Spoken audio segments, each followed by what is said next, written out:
Hey guys, today I'm gonna show you how to change language on Samsung Galaxy S26 Ultra. Simply you just open your settings, scroll down,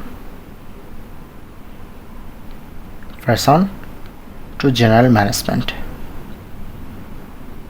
click on to language, showing it to language, press on to add language, select any language, or if you want to find any specific language, go to search option, search it to. Okay, showing here.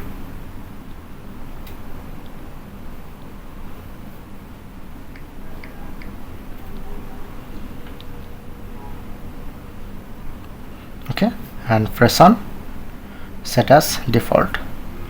Now successfully change language. Or if you want to remove this, or if you want to add more, press on to add language and easily add more language. If you want to delete, press on to edit to remove. That's it.